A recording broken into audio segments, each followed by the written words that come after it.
ለማንኛውም የእግዚአብሔር ቃል በሚለው ሰሞኑን እያወራን ነው። ዛሬም እንቀጥላለን። ዛሬ የምንናገረው ምንድነው? የሁለተኛ ሐሳብ ላይ የእግዚአብሔር ቃል አስፈላጊነትና ጠቀሜታው አለው የሚለውን እናያለን ብዬ ተስፋ አደርጋለሁ። ሰሞኑን እያየን የነበረው የእግዚአብሔር ቃል ምንድነው ለሚለው ሶስት ነገሮችን ጠቅሜያለሁ። ወደ አራት ነገሮች ላይ ትኩረት ሰጥቼ አውርቻለሁ። ከተነጋገርናቸው አንዱ የእግዚአብሔር ቃል እስትንፋሳዊ ወይም የእግዚአብሔር ከእስትንፋሱ የተሰጠ ቃል እንደሆነ አይተን የእግዚአብሔር ቃል ደግሞ ዘላለማዊ እንደሆነና ቃሉ ደግሞ ሌላኛው እውነተኛ እንደሆነ ማይቀየር ማይለወጥ እንደሆነ ትክክለኛ እንደሆነ የእግዚአብሔር ቃል የማይሳሳት እንደሆነ የሚለየን የሚቀድሰን ከኃጢአት መንገድ የሚያድነን እንደሆነና የእግዚአብሔር ቃል ሕይወት እንደሆነ ሕይወት ስንል ደግሞ ምንድን ማለት ነው ያልነው? ይመራናል፣ ያጽናናናል፣ ይለውጠናል፣ እምነትን ያበረታታል። ምን የእግዚአብሔር ቃል ይሄ ቃል በጣም ስለሚያስፈልገን ዕለት ዕለት እንዴት እንድናነብ እንድንለማመድበት ብለን ብዙ አውርተናል። ስለዚህ የእግዚአብሔር ቃል ዛሬ የምናወራው የእግዚአብሔር ቃል አስፈላጊነትና ጥቅም አለው። ያንን በአጭሩ ሐሳቦችን አንስቼ እናወራና እንጠቀልላለን ማለት ነው። ዳና የሆናችሁላችሁም 40 ምናምን ሰዓችኋለሁ ዳና ነኝ እያላችሁ ጻፉልኝ። እሺ ዳና ነኝ። ጌታ ድነት የሆነላችሁ ዳና ያረጋችሁ ሰዎች ብቻ ውሏችሁ አዳራችሁ ሰላም የሆናችሁ በሱ ጥበቃ ስር የከሰነበታችሁ የቆያችሁ አዎ ዳና ነኝ ብላችሁ ድነታችሁን አሳውቁኝ። ዳና ነኝ ባሉና ጻፉ። ችግር አይጎዳችሁ። ቀለማ ያልቅ ምናባችሁ እኔ በቲክቶክ ቀለማችሁን ካላደረቁ በቃ ማውራት ትችላላችሁ።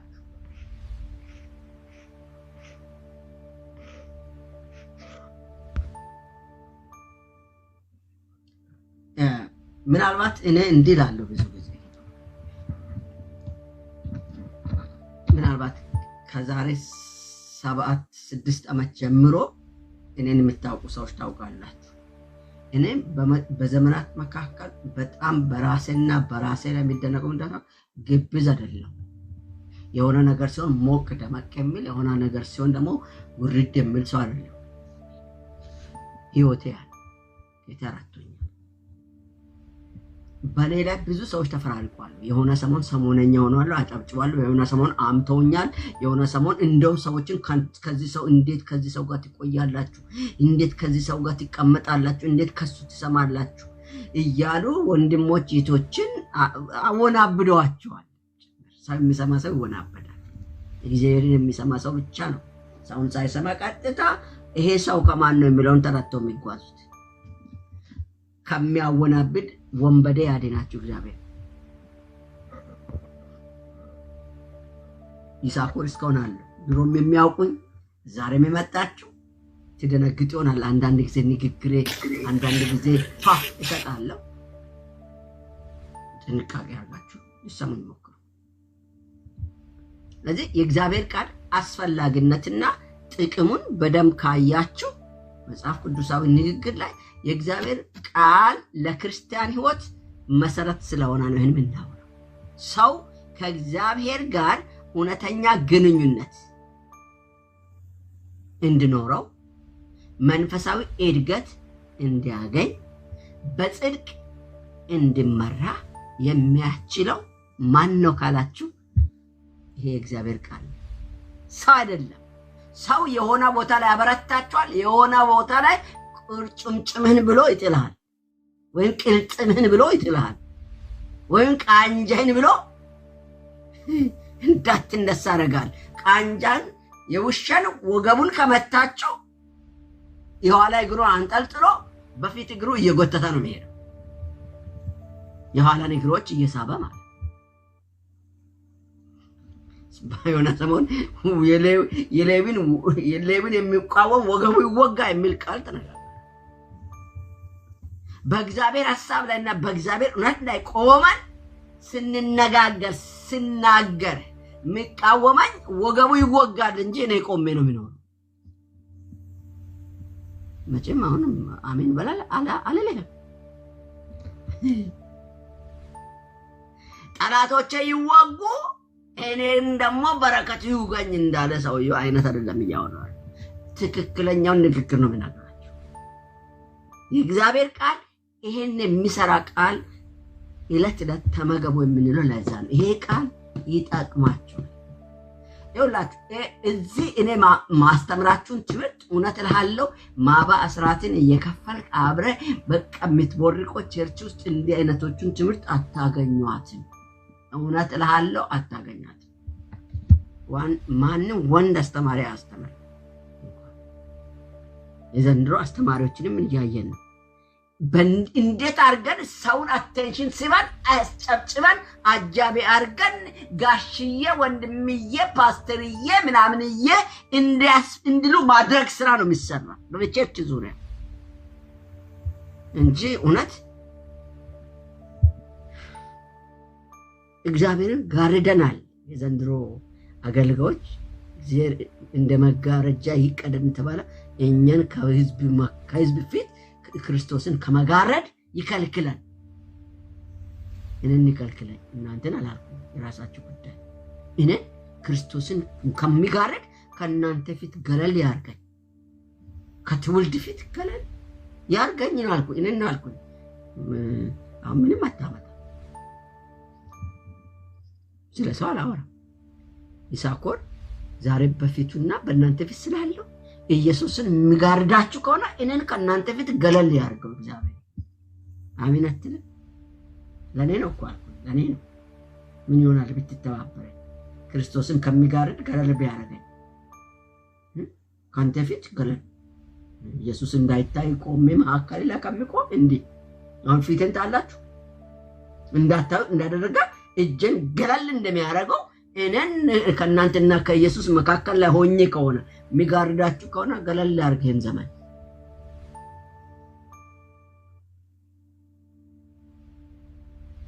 ክርስቶስን እንድናሳይ አንተ ክርስቶስ እንደ ከኔ በላይ ብሏናል እኮ እኛ። በቃ አሁን እሱ የለም እኮ እሱን ገላጮች እኛ ነን። ኢየሱስ በእኔና በእንተ ነው የሚገለጠው። በየትም መጥቶ ራሱን አይገልጥም ከዚህ በኋላ። እውነት እላለሁ በኔ በእንተ ኢየሱስ ይገለጥ፣ በእንቺ በኔ ማን ይገለጥ? ኢየሱስን ልንገልጥ ተጠርተን ሳለ እኛ ግን መጋረጃ ሆነናል። እግዚአብሔር ገለል ያርገን።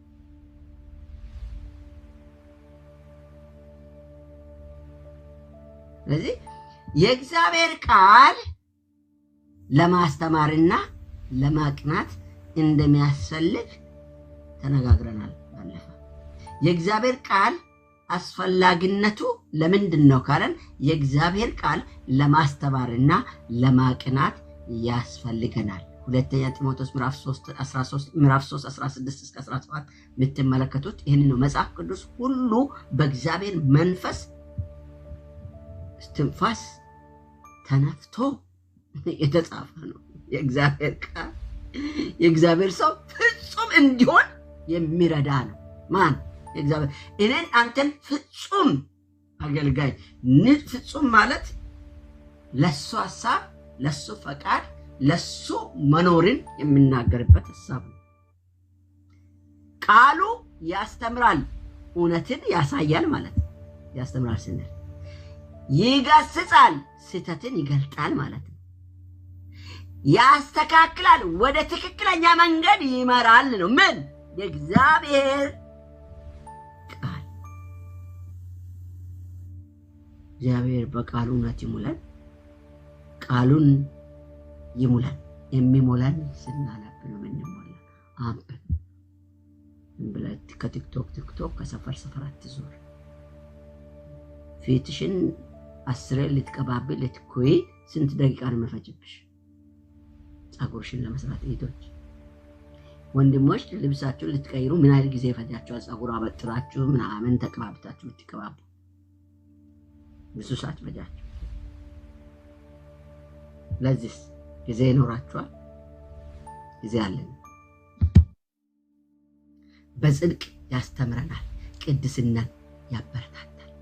ያኔ ወደ ቅድስና እንድንሄድ ሁሌ በቅድስና እንድንኖር ምን ያደርገናል? ይረዳናል። ምን ቃል ከሌለ ምን እንደሆነ ማይገባ ውጤቱ ሰው ፍጹም ይሆናል፣ ለመልካም ስራ ይዘጋጃል። መቼ? ለዚህ ይረዳል። የእግዚአብሔር ቃል አስፈላጊነቱ ለዚህ ነው። የእግዚአብሔርን ቃል እንሞላ፣ የእግዚአብሔርን ቃል እናንብብ የምንለው ለዚህ ነው። ሰውን ምን ያደርጋል? ፍጹም ያደርጋል፣ ለመልካም ስራ ያሰናዳል፣ ያዘጋጃል። ምን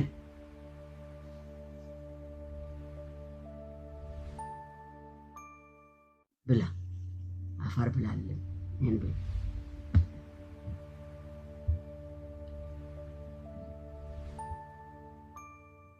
ሁለተኛ የእግዚአብሔር ቃል ዳግም ልደትን ያመጣል። ዳግም ልደትን በደንብ አስተውላችሁ። አንደኛ ጴጥሮስ ላይ ያለው ሐሳብ ይሄን ነው በደንብ አርጎ የሚናገረው 1:3 ላይ ከማይጠፋ ዘር በእግዚአብሔር ቃል ዳግመኛ ተወለዳችሁ ነው የሚለው። ዳግመኛ ዕለት ለዚህ እውነት ለተወለድንበት በአዲስ መልክ እንድኖር ሁሌ እየበረተን ሁሌ እየተገን ሁሌ እውነት ላይ ቆመን እስከ መሰየፍ ድረስ እንድንሄድ የሚረዳን ይሄ ቃል ነው። ይሄ ቃል ስኖራል ነው። ጀር በዚህ እውነት ቃል መገለጥ ይሙላችሁ። ይሄ ቃል ይሄን ይሰራል። ምን ከማይጠፋ ዘር ይለዋል። በእግዚአብሔር ቃል ዳግመኛ ተወለዳችሁ ነው ማለት። ይህ ማለት መንፈሳዊ ህይወት በቃሉ ይጀምራል። መንፈሳዊ ህይወት በዚህ ነው የሚጀምረው። ይሄን ቃል ከዘመኑ በዚህ ቃል ነው የሚጀምረው። ይሄን ቃል ዕለት ጊዜ ሰጣችሁ በአውደ አጥኑ።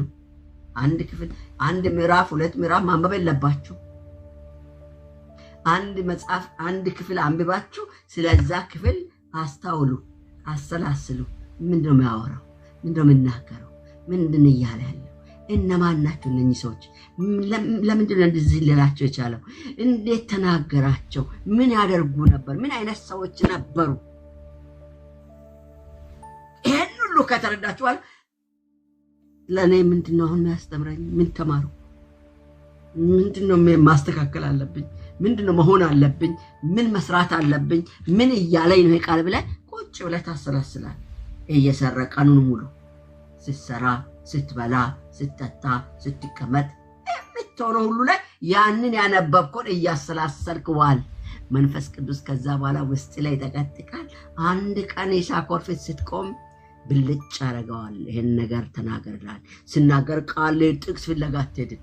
ውስጥ ላይ ያለው ቃሉ ስላለ ሲያ ቃል ይመጣላል። ያችን ቃል ከፍተ እንዲህ ይላል። ጥቅስ አትጠቅስም።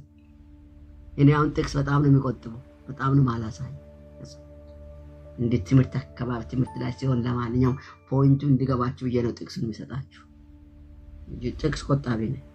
አንብበት ድረስ ነው ማለት ነው። ፈልጋ አግኝ።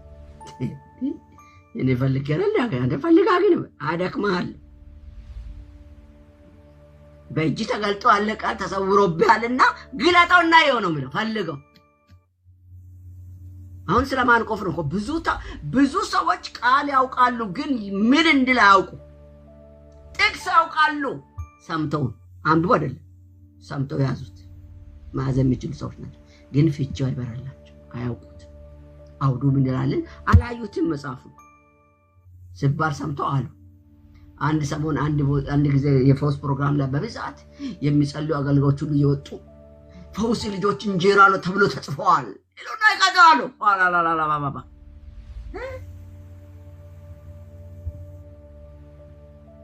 አልተባለም። የትም ቦታ አታገኙም ቃሉ። ስለዚህ መንፈሳዊ ህይወት በቃል ይጀምራል። ሰው ከኃጢአት ህይወት ወደ አዲስ ህይወት ይመጣል። በምን?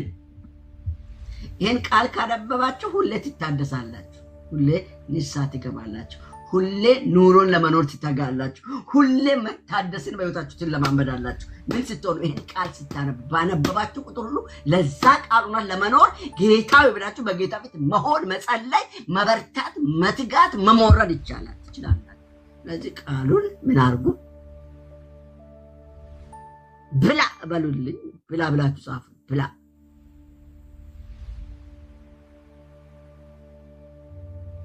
ብላ ብትበላ ይሻላል።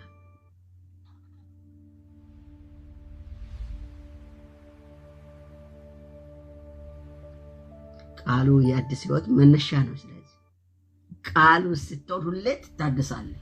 ሁሌም በቃ በየቀኑ ባነበብ ቁጥር በየቀኑ ባሰላሰል ቁጥር ህይወትን ትለውጣለህ። እኔ ሴቱ ጋር ነኝ ትላለህ፣ ትጠይቃለህ።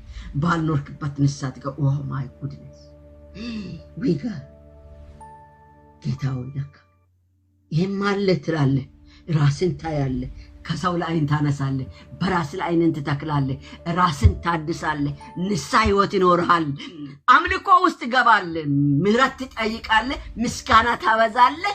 በቃ ለጌታ ክብር፣ አድናቆት፣ አክብሮት እያመጣ የምትመላለስ ትሆናለህ። ምን ስኖር? ይሄ ቃል ህይወት ያድሳል። ወዳጅ መነሻ ነው። ስለዚህ ይሄን ቃል እለት እለት ብላ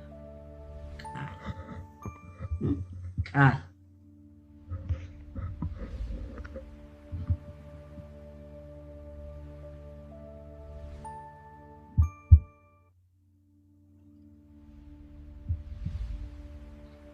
ስለዚህ ሌላኛው ሶስተኛ ሐሳብ ላይ የእግዚአብሔር ቃል አስፈላጊነቱ ወይም ጥቅሙ፣ ሌላኛው ጥቅሙ ነው እየነገርኩኝ ያለው። የእግዚአብሔር ቃል መንፈሳዊ እድገት ያመጣል። ጥቅሙ ይሄ ያስፈለገበት ምክንያት አስፈላጊነቱና ጠቀሜታው ይሄ ነው። ምን ያመጣል? መንፈሳዊ እድገትን በህይወታችን ያመጣል። ምን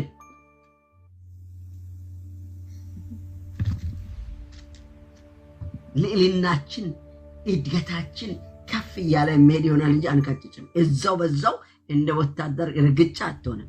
ባለበት ሂድልና አዋራ ቡን እስክል እንረግጣለን። እኔም ረግጫለሁ። ልጆች ስልጠና ይሰጥ ነበር።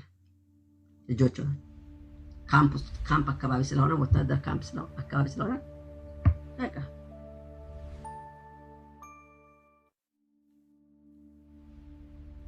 ባለበት ሂድ የሚባለው አድካሚ ነው። ባለበት ነው እጅን እንዳርገት ትረቃለ። መሬት አዋራ ቡን እስክል ላበላቦራ ከዛ ባለበት ቆም ስለዛ በም ማርገን እንቆማለን። ልጆች ነው የወታደሮቹማ ይባሳል።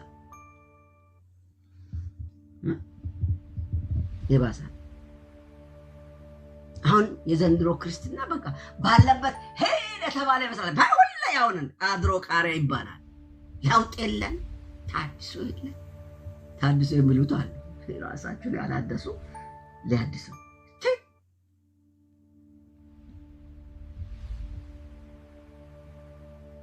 አንተ ምን አስተካክል ማለት አሁን እኔ አልችልም። የራስን አስተካክላለህ ነው ብልትሉኛል። እንዲህ አይነት ማለት እንዲህ አይነት ሰው አንተ ያን ምን አስተካክለው አይ አስተላላጫው ምናምን ብልህ መጀመሪያ አንተ ሊጠና ነው የምትለኝ። ራስን ሊጠናና በለኝ ነው የምትለው። የዘንድሮ ህዝብ እንደዛ ነው። ከኔም ጭምር በጣም በጣም ነው የሚገምደው። ባለበት ሂድ። ለውጥ የሌለ ህይወት በኢየሱስ ከኔና ካንተ የጎስቋልነት መንፈሳዊ ጎስቋልነት መንፈሳዊ ቡትቷምነት ካንተና ከኔ ይራቅ። ለውጥ የሌለ ክርስትና ሁሌ እዛው ሰልችቶኝ ነው እኮ እኔ ስለሰለቸኝ አላውቅም። ጌታ መንፈስ በል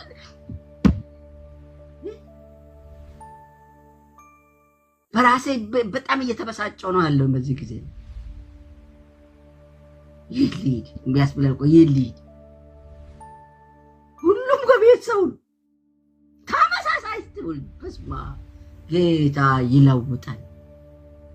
ወደ ቃሉ ይቀይር። ቃል ስለሌለ ነው። ከቃሉ ጋር ህብረት የለንም።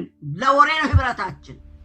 በቃ ሰዓቱ ሲደርስ ተነስቶ ያኛው ይጫዋል፣ ያኛው ሰባኪ እንደኔ ይጫዋል፣ ዘማሪያን ይጫዋሉ አሳብሮ በቃ ሲንለቅ በቃ ሰፈር ስንል እየደበረን ጥሩ ጊዜ ነበረ ዛሬ ድብርቱ ለቀዋል እዛ ጋር ተነቃቅታ ስፖርት ሰርታ እዛ በኋላ የለም ሳምንት ድረስ ነው የምታስታውሰው እሱ እዛው ስትወጣ ትረሳለህ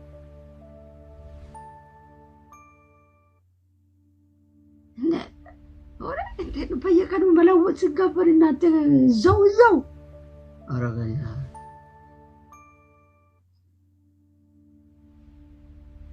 ስለዚህ ይሄን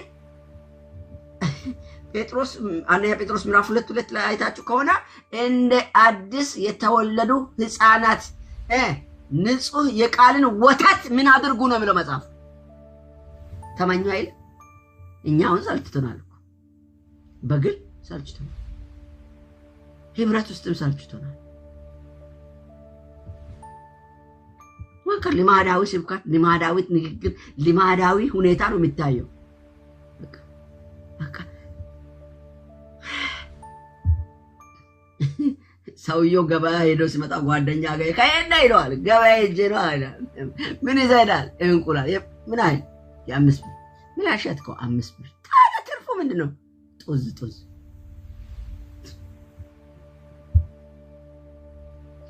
የዘንድሮ ክርስትና በቃ ሰላላይዘ ይሁን ስናልቻቸው ከዛ ላውጥና ከዛ በኋላ ተገናኙን እንራለን እንመጣለን በቃ አለማውናና ምንም ላውጥና ኦርቶዶክስ ላለ አንተ ራስህ ኦርቶዶክስ ሆነሃል ኦርቶዶክሶች እንደውም ይሻላሉ ያችን ቀን እንደው ነጭ ለብሰው ራሳቸውን ያሳያል ቢያንስ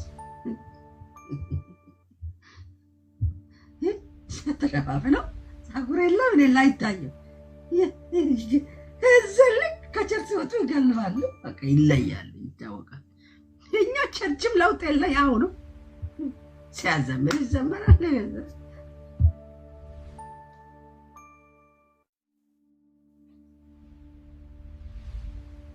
አንዱ ማን ያለኝ አሁን የክርስቲያኑን ጆሮ ላይ አርጎ የሚሄዱትን የሚሰሙትን ሙዚቃ እንዴ ያሉ የሚሄዱትን ልጆች ብዙ ክርስቲያንን ነቅላ ብትሰማ ይላል ዘፈን ነው የሚሰሙት ይላል መዝሙርም ሰርጅቷቸው ምንም ለውጥ የለም ከተለወጠ ህይወት የሚመጣ መዝሙር ካልሆነ አይለውጥም ምንጩ ተበላሽቶ እንዴት ነው ውሃ ጠጣ ውሃ የሚጥመው ይጠጣል የፈለገው ውበት ኖሮ ምንጩን ካወቀ አጣጣው ስሩን ምን አይነት ቦታ እንደሆነ ካወቀ አጣጣው አንድ ክፍለ ሀገር ሄድኩኝና በጣም ሙቀት ነው ጊዜው ነበር እና ውሃ ምንጩን እናሳይ ብሎ ወሰዱ ሾላ ነው ስሩ ላይ ነው ውሃ የሚፈለው እና ሰፊ ነው ወደ ረጅም ወደ 2 ሜትር እንደዛ የሚሆነው ውሃ ሙልት ያለ ከዛ ነው የሚቀዳ እና እንደ ወንዝ ትንሽ ቦይ ያለው እሱ ነው የሚወርደው በዛ ውስጥ ነው ገብተው ውሃ ውስጥ ገብተው ነው ውሃ የሚቀዳው ላይ እዚህ ቆማ እንዴት ይቀዳለሽ ማለት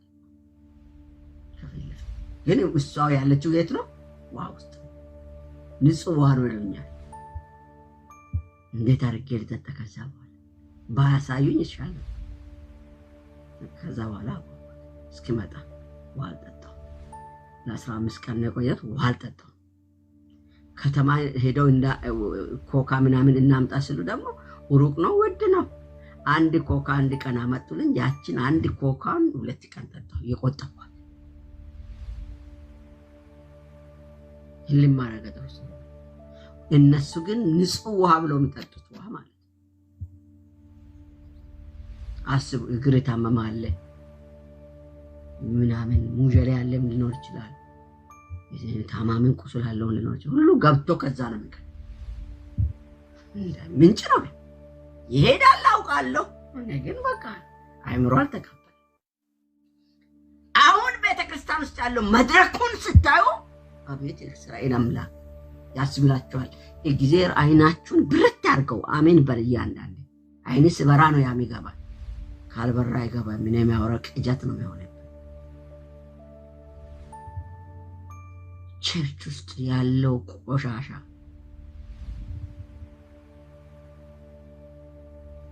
አብሶ አገልጋዮች መካከል ላይ ያለው ቆሻሻ እግዚአብሔር የሚያጠራው በክብሩ ሊያጠራ ይምጣ እንጂ ለዚህ ነው እስከ እድሜ መጨረሻ ሁሉም ለምነዋለሁ እግዚአብሔርን የመለያ ጸጋ ያላቸውን አገልጋዮች ምድሬ ላይ ለምድሬ ቤተክርስቲያን ያስፈልጋል። እግዚአብሔር ይስጠን።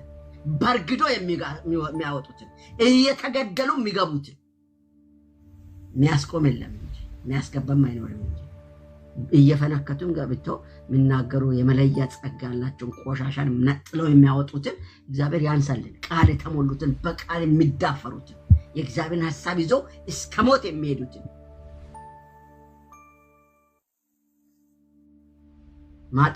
መጥፋይን የሚፈልጉት ለኔ አሁን አማኞች ናቸው። አብሶ አገልጋዮች አይኒ ላፋን ነው ብዙ አገልጋዮች ምን ልላችሁ መንፈሳዊ እድገት ያመጣል የእግዚአብሔር ቃል። ስለዚህ እንደ ምግብ ነው። አንተ ምግብ ካልበላ ያጠወለውልሃል አይደል? ያቅለሸልሻል አይደል? ያዞራል፣ ራስን ያምሃል አይደል? ትወድቃለህ አይደል? በቃ አቅም ታጣ ትልፈሰፈሳለህ አይደል? ስሬቤ የእግዚአብሔር ቃል እንደነ ይርባህ ትራባለህ፣ ትጠማለህ። እምነታችን ይበረታል። በእምነት ጠንካሮች ነን። ከምልፈሰፈስ ከአብረት ልፈሰፈሳለህ። አንተ ብሎ ክርስቲያን፣ አንተ ብሎ አማኝ፣ አንተ ብሎ አማኝ ልበል ያለ በቃ ከፈለጋችሁ ወለው ቀረጹና አንተ ብሎ አማኝ። አንድ ዝማሬ አለ አይደል?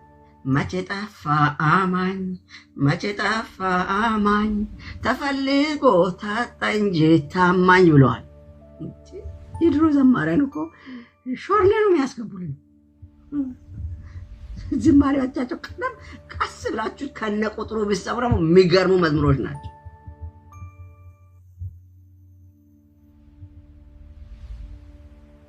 ዛሬ በቃል ውስጥ የሚኖር ሰው በእምነቱ የበረታ ይሆናል። እምነቱ እየበረታ እየጸና እየቆማ በቃ የማይፈነከት ድንጋይ ይሆናል። አለት እየሆነ ነው ይሄዳል ማለት ነው። የሚመጣ ድንጋይ ሁሉ መጥቶ ይፈጫል፣ አመድ ይሆናል። ጠንካራ መጥቶ በእግር ስር ይወድቃል። ጠንካራውን ታልፈሰፍሰዋል። ጠንካራ ነኝ ብለውን ታጋድመዋል። ብርቱ ነኝ ያለው ሁሉ አንተ ጋር ስደርስ ታንተባት ወይዳ እምነት የበረታ ይሆናል። መንፈሳዊ እድገት ያፈጥናል። ምን ወዳጄ ይሄን ቃል ስትሞላ መንፈሳዊ እድገት ይፈጥናል። ታድጋለህ። በደም ጠንክረህ ነው የምታደርገው። ዝም ብሎ በእንትን አደገ እኛ ሀገር ምንድን ነው ባለው ቶሎ ቶሎ የሚያድግ ይላል አይደል? በመዳበሪያ ይላታል።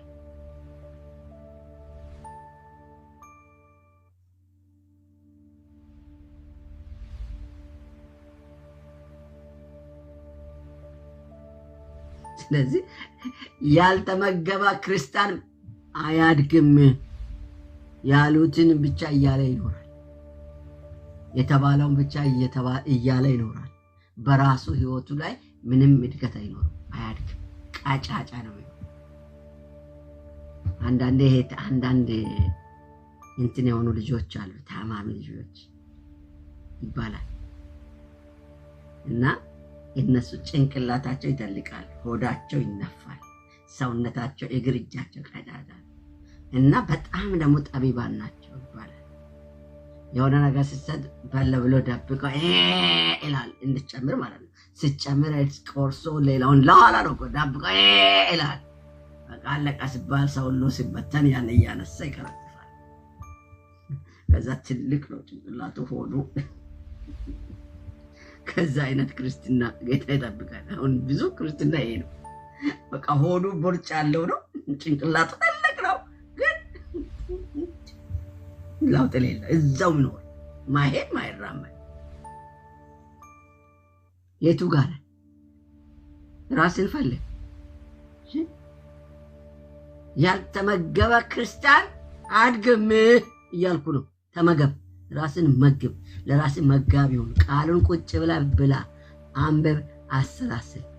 አንድ አውድ አንብበህ በቃ በቃ ቀኑን ሙሉ እስቲ እዚህ ያሰብኩዋል ምንድነው የሚያወራ ለነማን ነው ለምንድነው እንዲህ ያለው እንዲህ አይነት ሰዎች ነበሩ እንዴ ምን አይነት ሰዎች ነበሩ የሚለው አሰላስል እስቲ እኔ አንድ ጊዜ ቆሮንቶስን መጽሐፍ ምዕራፍ 1 አንደኛ ቆሮንቶስን እያስተማርኩ ነው ነበርና አንድ ቦታ ላይ እስከ 16 ማለት እና የቆሮንቶስ ቤተክርስቲያን ዳዊዋ ብዬ ነው አርስት የተሰጠው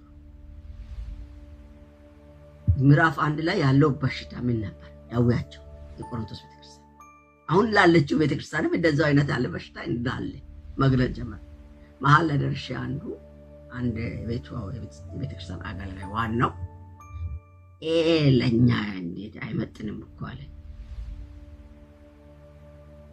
አንዳንድ ሰዎች ይሄ ትምህርታውን አይመጥነኝም ለኔ የሚሉ እንደሚኖሩ አውቃለሁ ባይመጥንም ሰምተሃል አላት ቀስ ብለህ ጥርግ በል ካጠገብ ፍርድ ትከምራለህ እየቀለልክ ዋይ ያሳሳቀ ነው የሚወስደው ይባላል እሱ ምሳሌ እኔና ጓደኞቼ ልጆች ሆነን በለስ ላይ ዋና ለመድንና አንዱን ከኛ ተለቅ የሚል ልጅ እኛ ይዘን ገባን ልናለማመድ ማዶ አድርሰን መልሰን ስናመጣ ቆራጣ ነበር ምናለማመደው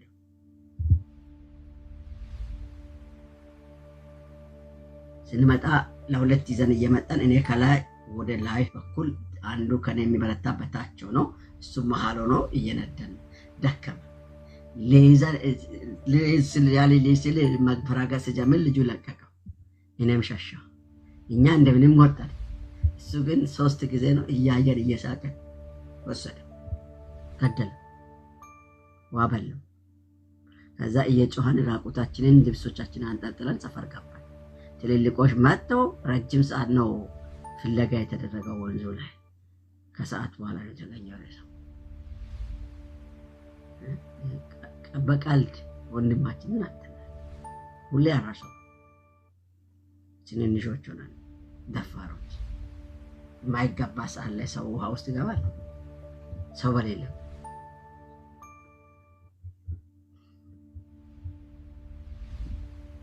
ስለዚህ ምን ያልተመገበ ራሱን አይችል አያድግ የመጣ ሁሉ እንደ እንትን ይወረውራል በቃቸው ከአንዱ ወደ አንዱ እየተለገተ ኖራል ከአንዱ ቤተክርስቲያን ወደ አንዱ ቤተክርስቲያን ከአንዱ አገልጋይ ወደ አንዱ አገልጋይ ወንድምነት እያትዞራል ማለት ነው ያም ወንድምነት ትላለ ወደ ዘር እዛም እህትነት ትላለ እዛም ፓስተርዬ መምርዬ ምናምንዬ እያልክ ትንጦዘጦዛለ ያለ ምንም ዘመን ያልቃል ስለዚህ እግዚአብሔር ቃል ብላ እሺ ታድጋለ አለያ ትቀጭጫለ እየተለገተ ኖራለ ማለት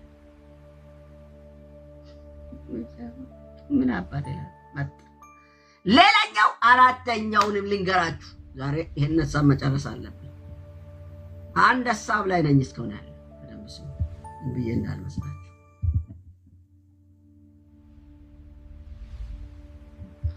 3-4 ሐሳብ እናገራለሁ 2 ሐሳብ ላይ ቆማለሁ ብዬ ነው ያሰብኩት 3ቱን ጨርሻለሁ አራተኛውን ብቻ ብዬ አቆማለሁ በቃ አልቋል 4ቱን ጨርሼ ወደ ሌላ ሐሳብ ነገ እቀጥላለሁ እስከ ሐሙስ ለታጥና ስላለ ተዘጋጅታችሁ ነው ፊልጵስዩስ ላይ እንሄዳለን የእግዚአብሔር ቃል ጥማትን ያበረታል ያረካል መፈለግን ያበረታል ጥማትን ይጨምራል ፍለጋን ያጨምራል ልዕልናውን ህልውናውን ክብሩን እንድታው ያስናፍቃቸዋል ለማያት ስትሉ እስከ ጥግ ትሄዳላችሁ ማለት ነው አዲስ ነገር እያያችሁ ሌላ ለማስተሄዱ ሌላም ስታዩ ወደ ሌላ ስትገቡ አይታችሁ ሳጨርሱ ሌላ ስታዩ ትቀጥላላችሁ ማለት ነው የማያቋርጥ ህልውና ውስጥ ትኖራላችሁ በረከት ውስጥ ትኖራላችሁ በማረካ ጥማት ሞልቶባችሁ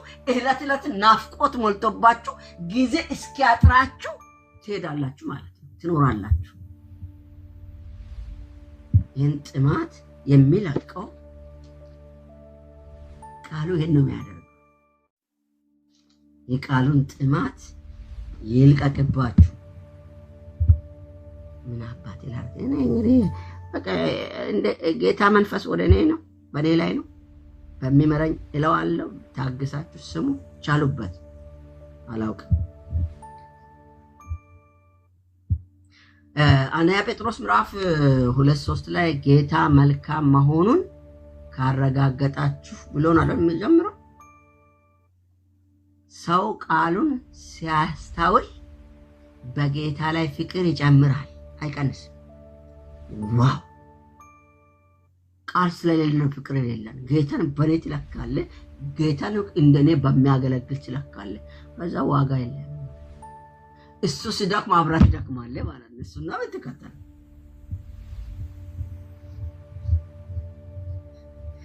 የብረት ምሰሶ ታደርገዋለህ ማለት ነው። ሰው ይሄ ከሌለ ቃል ካለ ግን ቃሉን የሚፈልግ ይሆናል። ሰው ቃሉን ሲያስተውል ቃሉን የሚፈልግ ነው።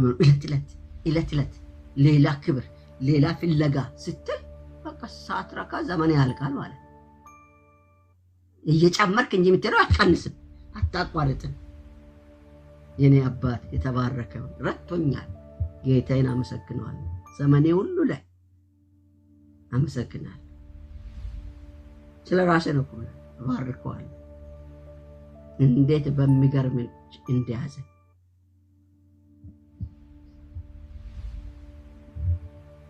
በቃ ለሌላ ባልተንኳ ራስን እንድኖር አድርጎኛል። ከሱ ጋር ተጣብቄ አንድ ቀን ማግሮምረም እንዳይኖረኝ አድርጎኝ ፍቅሩን በልዩ መልክ እየገለጠን አባትነቱ፣ አምላክነቱ፣ ጌትነቱ በቃ ሁሌ እንደጣፈጠኝ እንድኖር አድርጎኛል። የኔ አባት እሱ የተባረከ ነው። የሚያውክ የለም ወይ በሉ።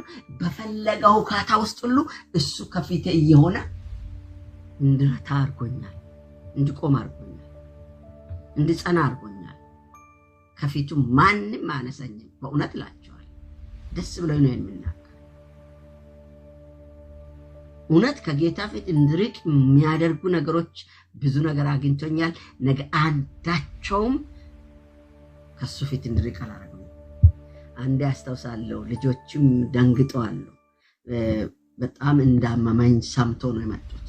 እንደተጎዳው ሰምቶ ሲመጡ ትንሽ ዳና ሆኛለሁ። ትንሽ ለውጥ ነበር፣ ግን በጣም ተበሳጭቼ ነበር። ምክንያቱም ምንዴቴ መድረክ ላይ ወጥቼ ብዙ አጋንንት ጮሆ ወጥቶ ብዙ ተአምራት ሆኖ እግዚአብሔር ሕዝቡን አጽናንቶ ከብዙ ነገር ተላቀው ነፃ ካወጣኋቸው በኋላ እኔ መልሼ ቶሎ ካላዙኝ እዛው መድረክ ላይ ተልፈስፍሼ ወድቃለሁ። ወደ 2 ወር እንደዛ አይነት ወደ 3 ወር አክል ታግሎ ተደርጎብኛል። ሽንት ቤት ሲል ያው የኢትዮጵያ ሽንት ቤት ታውቃላችሁ፣ ሄዳችሁ ቁጭ ብላችሁ ነው መቀመጥ የለም። ስለዚህ እንትን አለኝ ጊዜ ወዳው ባለውበት አቅጣጫ ስለሚወድቅ አጠገቤ ሰዎች ይቆማል። ሽንት ቤት ሄጄ ቤት እንኳን ወንበር ላይ ቁጭ ብዬ በሆነ ነገር ውስጥ ሲገባ የሆነ ሰዓት ላይ እንትን ስለኝ ባለውበት አቅጣጫ በግንባር ሊሆን ይችላል፣ ወይም በጎን አቅጥማ ወይም በኋላም ሊሆን ይችላል። እንዳልወድቅ ሁሌ ሰው ከኔ ጋር ነው። ቤት ሲሆን ብዙ ጊዜ እንዲቀመጥ አይፈቀድም፣ ተኛ ነው ይባል፣ ይጋደማል። ስቃይ ነበር የሚያበል። ይህን ያደረጉት የሚያሳዝን ሁሌ የሚበሳጭ የነበረው ክርስቲያኖች ወገኖች ናቸው። እንደዛ ጉዳት ውስጥ አስገቡ። ያደረጉብኝ የሰጡኝ መርዝ አደገኛ ነበር። በኋላ እነኛ ገና ዳና ከሆንኩ ትንሽ ከጋገምኩ በኋላ ልጆች መጥተው አገልጋዮች ተሰብስበው ደስ ብሏቸው ዳንነትን አይተው ጸልየው ምናምን ብለው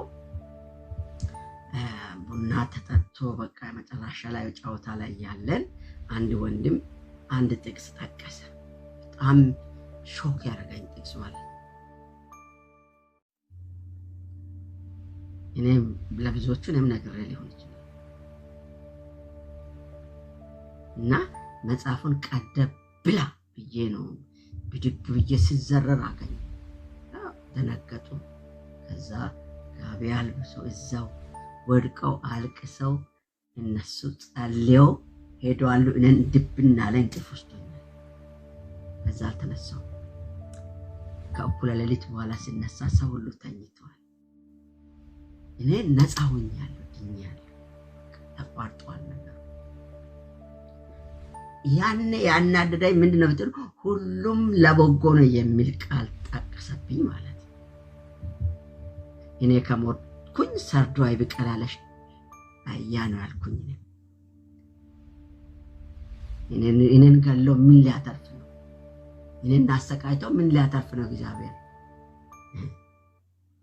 እንድል ነው ያደረገኝና ሳላስብ ከዛ በኋላ ተዘረርኩ፣ ወደቅኩ። የተዋይ ነገር መጣም ወደቅኩ። እዛው ድባ ተነጥፎ ተጸልዮ እንቅልፍ ድብና አድርጎ ሰው ከዛ ቀን በኋላ ወድቄ አላውቅም፣ አሞኝ አላውቅም። ጠፋ አለቀ ነገሩ። ዳንኩኝ። ምን ልላችሁ ያን ጊዜ ብቻ አስተውሳለሁ። ልጁ የጠቀሰው ጥቅስና እኔ የመለስኩት መልስ ልክ አልነበረ።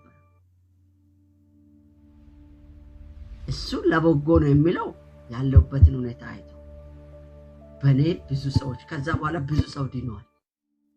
ሲያገለግል ብዙ ሰው ጌታን ተቀብሏል አይቶ እዛው ወድቄ ከዛው እንዳው ይዘው ከመድረክ ሲያወርዱ ያዩ ሰዎች ደንግጠው ምን ሆኖ ነው? ምን አይነት ምን ታማሚ ነው ምናምን ነው የሚሉ። ሁለተኛ ቀን ሲቆም ደግሞ ጀግና ነኝ። መድረክ ላይ ሲወጣ እስኪያገለግል እስኪጨርስ ጀግና ነኝ። ልክ ቃሉን ጨርሼ ጸሎት ላይ ከገባ በኋላ ሰዎች ይመጣሉ፣ አጠገቤ ይቆማሉ። ጸልዬ ሊወርድ ስል እንዳልወድቅ እያዛል። አስቸጋሪ አይደለም። ራሱን ያልዳነ አዳኝ ማለት ነው። ራሱን ያልተፈወሰ ፈዋሽ ብለን እንተራረቃለን። ምን ልላችሁ ፈልጌ መሰላችሁ? ይሄን የሚዞረው ስለ ቃሉ ሲያስተምረን በጌታ ላይ ፍቅራችን እየጨመረ ቃል ሲኖረን ይሄ ቃል ጥቅሙ ዋናው ጥቅሙ ጠቀሜታው አስፈላጊነቱ ወዳጅ ምን የሚያደርግ ሁሌ ፍቅሩን እየጨመራት ሄደ። ፍቅሩ እየጨመራት ሄዳል። ቃል ሲኖር ፍቅር ትጨምራለህ፣ ፍቅሩ ይጨምራል። ትወደዋለህ። አቤት ጌታ ትላለህ። ማአት ነገሮችን አልፌያለሁ። በዛ ሁሉ ውስጥ አንዳች ነገር እንትን ብያለሁ። ያ ቀን የተሸነፍኩት ልጁ ድንገት የጠቀሰው ጥቅስ ነው ያስደነገጠኝ። ለበጎ ነው ስል በአእምሮ ላይ ነው ነበርኩ ማለት ነው። በአእምሮ ነው ነበርኩ። ከመንፈስ ወጣሁ። በአእምሮ ሆንኩ። እኔ ከሞትኩኝ ሰርዶ አይብቀል ብዬ ነው ብድግ ያልኩት። ምክንያቱም ይሄን የሚጠቅሱት ሰዎች ናቸው ይሄን ያደረጉ። እኔን በመርዛ ብልታ ሁሉ ለበጎ ትላለህ እያወቅ አብልታ ሳያውቁ ነው። እኔ ቢያውቅ አልበላም እኮ ሳላውቅ ስለበላው ቀን መርዙ እኔ ላልስ ብዙ ሳሰቃይቶኛል። ነፍስን ከስጋ ሊለይ አልቻለም።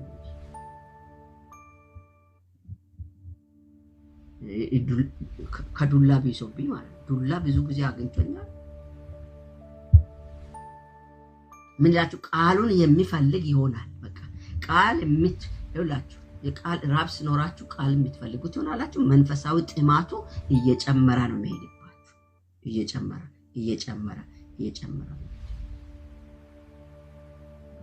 ስለዚህ የእግዚአብሔር ቃል አስፈላጊነቱ የሚያስፈልገው ምክንያት ይለውጣል፣ ዳግም ልደትን ይሰጣል፣ ያስተምራል፣ እውነትን እንድታውቁ ያደርጋል፣ ያሳድጋል፣ ወይም እድገት እንድትጨምሩ ያደርጋል። ሁሌ የምታድጉት ይሆናላችሁ። ሁሌ የተሞላችሁ፣ ሁሌ የምትጨምሩ፣ ሁሌ የምትለመልሙ፣ ሁሌ ፍሬ ያለባችሁ እየሆናችሁ እንድትሄዱ ያደርጋል፣ ያበረታታል። በጣም አማኝ ትሆናላችሁ። እምነት የሞላባችሁ ትሆናላችሁ። አትፈሩ። የሆነ ነገር ላይ ውስጣችሁ ከመጣ ትናገራላችሁ። እምነትን ይጨምርባችኋል። አመኑ፣ ተናገሩ። ለምን አምነህ የምትናገረው መቼ መሰለህ? ይሄ ቃል በውስጥ ሲኖር አምነህ ትናገራለህ። ቃል ነው፣ ያንተ ቃል አይደለም። ቃሉ ካለ ይሆናል።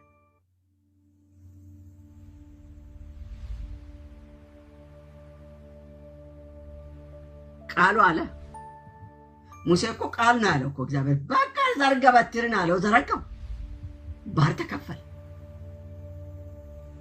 አላቱን ምታይለው አለ ውሃ ይፈልቃል ውሃ ነው የጠየቀው ውሃ ጠይቆ አላቱን ምታይለው አለ እግዚአብሔር እኔ ጌታ የተባረከው እየጨመረበት ነው ሙሴ ላይ ስለዚህ ወዳጆች የእግዚአብሔር ቃል ምን ያደርጋል ቃሉን በየቀኑ እናንተ ቃሉን በየቀኑ ቃሉን እናስብ እናስተውል ቃሉን እናድርግ እንተግበር እንኑር የእግዚአብሔር ቃል ለመኖር ነው የተሰጠው አይቀየር አይለወጥ ህይወታችንን ይቀየራል ስለዚህ ይሄ ቃል ለዘመናት የማይለወጥ የሚያድስ የሚያኖር ቃል ነው ይሄን ቃል ሁሌ ኑሩበት ብሉት የተባረካችሁ እንጸልያለን የምትረዳ የምትራራ የምትናገር የምታስተካክለን የምትመራን የምታበጀን ሰው የምታረገን ወደዚህ እውነት የምታመጣን ያመጣን እንደገና የምታሳድገን ከኛ ጋር ያለ ያልተለየ ሁሌ የምታገዝ የምትደግፍ ዛሬም በዚህ መልክ እንና ወንድሞቼ እህቶቼ እንኖር ዘንድ እናድግ ዘንድ እናፈራ ዘንድ እንዳፈር ዘንድ እለት በልጠን እንገኝ ዘንድ አድገን እንድንታይ ዘንድ ስለፈለክ በእንዲህ መልክ ዛሬም ትመክረናለህ በምክር ግሩም ነህ ተብሎልሃል እኔም እልሃለሁ በምክር ግሩም ነህ ለዘላለም ተባረክ እናመሰግናለን ባርህን ደግሞ እርዳን ወገኖችን አግዝ ፍሬያሞች አድርገን በኢየሱስ ጌታ ስም ጸልየን አሜን ብሩካን ናችሁ